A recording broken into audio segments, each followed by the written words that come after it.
Okay, in our last lesson, we talked about physical properties, and we said that they were qualitative and quantitative. And we discussed qualitative properties in length, things like luster and viscosity, etc., etc. Today, we're going to look a little bit more deeply at some of these quantitative properties that we started our discussion with yesterday when we looked at things like mass and volume. And then we talked about some characteristic quantitative physical properties. So just to recap, quantitative properties are things that involve a measured value with both a number and a unit. And let's be specific, we're going to say it's an SI unit. All right. So let's talk about what SI units are, because it's a system of measurement that's used by scientists around the world. Some countries hesitate using SI units, but in Canada we use them all the time, everywhere. Specifically, in our popular culture, we use SI units, the same as most countries in the world. There's a few holdouts. You probably know what those countries are. Dimension in words, example, length, width, height. In words, these units, the units that we use, SI units, would be millimeters, centimeters,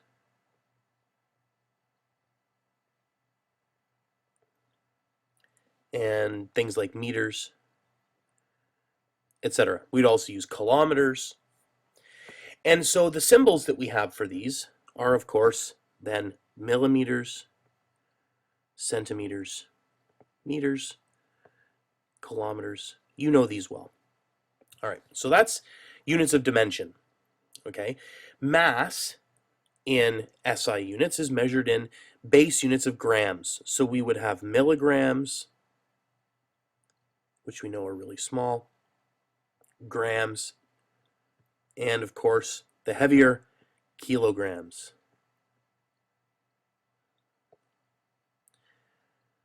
Okay, so this would be, of course, milligrams, grams, kilograms. And there would be other in-betweens. We could have a centigram. We just don't use them quite as often. All right, so volume then is measured in two different ways. One would be for solids, the other would be for liquids. When we're talking about measuring the volume of a solid, we talk in general about cubic centimeters. And so cubic centimeters is, of course, a centimeter cubed. And you would know this from when you've done geometry in math and you say find the volume of a cube. You would say its length times its width times its height, and the units would be centimeters cubed, if that's what you were measuring in. We could also use meters cubed, we could use millimeters cubed, etc., etc., etc. But in general, with the stuff that we're going to talk about in grade 9 science and grade 9 chemistry, we're kind of talking about cubic centimeters is going to be the most prevalent. Liquids, though, are measured not using cubic dimensional units, but they're measured using something a little bit different. And you know this, liters and milliliters. Okay, so these would be the two units that we would use to measure the volume of a liquid. And you kind of know that because when you look at, say, a can of pop, like was an example in our last lesson, we said, oh yeah, the volume of a can of pop was 355 milliliters. So here we have, of course, two different ways of measuring volume, and it's important that we remember this. All right, last but not least is time. And time is, of course, seconds, minutes, or hours. And so what we should say is a second is S. It is not SEC. The minute, though, is MIN. And the hour is H. It's not HR. Okay, so these are our abbreviations for seconds, minutes, and hours. The reason why we wouldn't use an M for minutes is because that would be confused with meters. And so we try and shorten these as much as we can, but minute we leave it as MIN. All right, so there are lots of examples here of things that we can talk about, because we've got a whole bunch of other SI units that are caused from combining these things up here, right? So there's a whole bunch of SI units. Really, our whole system of units is measured from combining these basic four, mass and volume, and there's a couple other basic ones too. But this is pretty much it. This is kind of the most basic. So, for example, surface area, or speed. Speed is, of course, distance over time, so it could be kilometers per hour, or it could be meters per second. So these are all different SI units, and they're basically, they come from these ones that we've talked about in this chart here. Okay, so let's talk about the prefixes, because in here, we just kind of say, oh, millimeters is 2 little m's, and that's the symbol for millimeters. But let's talk just for a minute, and let's recap the meaning of some of these prefixes, because when we want to work with units, we need to make sure that we understand what the prefixes mean, and this becomes very important.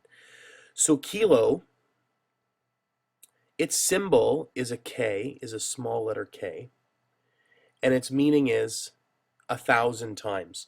So if we're talking about a kilometer, this is 1,000 times 1 meter, so 1,000 meters. If we're talking about something like a centimeter, this would be, of course, a small c.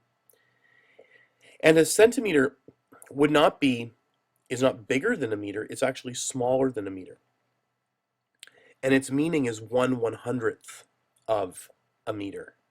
Okay. In the same way, we also talk about milli, and milli is, of course, not 100 times smaller, but 1,000 times smaller than our base unit. So we could talk about a milligram, that's 1/1000th of a gram. Or we could talk about a centigram, that would be 1/100th of a gram, and so on and so forth. There's one other called micro, which is very, very often seen in chemistry and in biology, even in physics, and that would be 1/1,000,000th of the base unit. So we could talk about things as small as a micrometer, or even a microgram, and these are things that are 1/1,000,000th of a gram. So these are very, very, very small. Let's take a look at this example right here and fill in some of these blanks, just so that we get a little bit more comfortable. So 1 kilometer, we know that if we look at our chart, a kilometer is 1,000 times, so this would be 1,000 meters. A centimeter is, of course, 1/100th, so this would be 1/100th of a meter. And if you were to do this math, 1 divided by 100, this is actually 0.01 meters. Okay. 1 milligram is 1/1000th of a gram. And again, if you were to do this math, you would say, oh, this is 0.001 grams. Okay. Here we go a little bit further on. Let's practice with micro. A micrometer is 1/1,000,000th of a meter, and a microliter is 1/1,000,000th of a liter. So these are very small, right? These are very, very small units. And believe it or not, they actually get smaller and smaller and smaller. A kiloliter, of course, you could probably fill in the rest. 1 kiloliter is 1,000 liters. A centigram is 1/100th of a gram.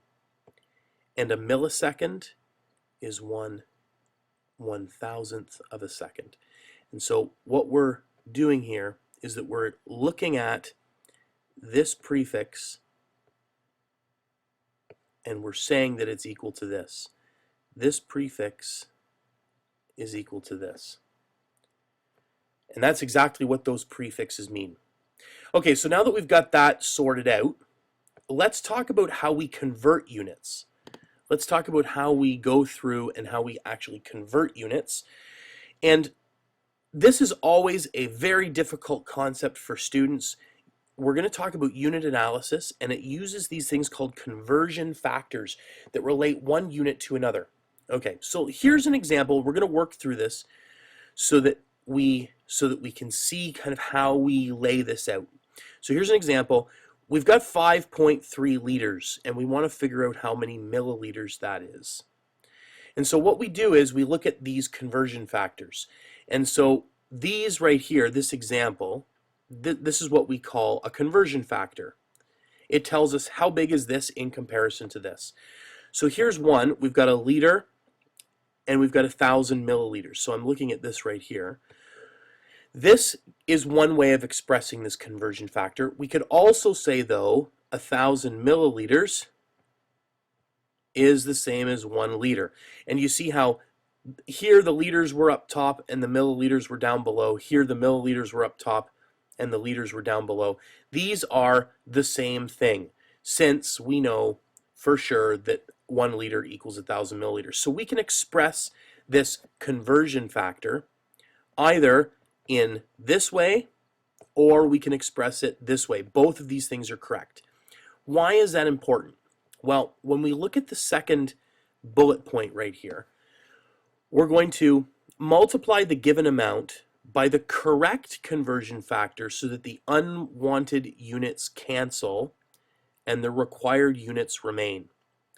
So when we look at this, we had 5.3 liters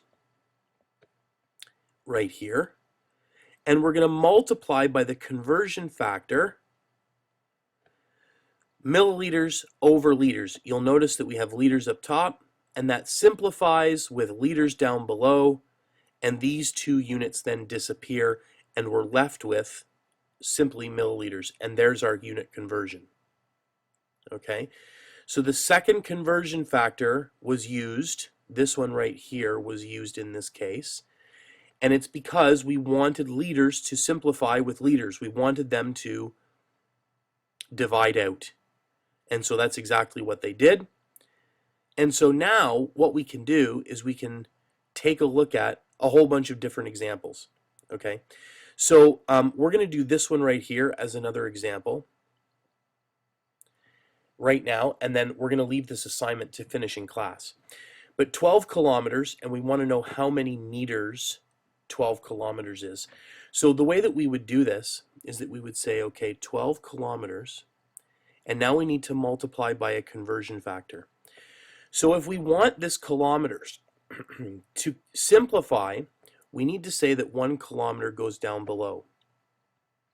And what's our conversion factor between kilometers and meters?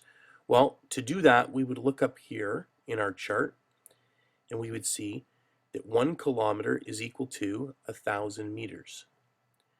So we'll come back down here and we say, oh, okay, well, 1 kilometer is equal to 1,000 meters. And you'll notice then that kilometers and kilometers will simplify. And then we're left with 12 times 1,000 is equal to 12,000. And the only unit that's left, bing, is meters. So this is 12,000 meters.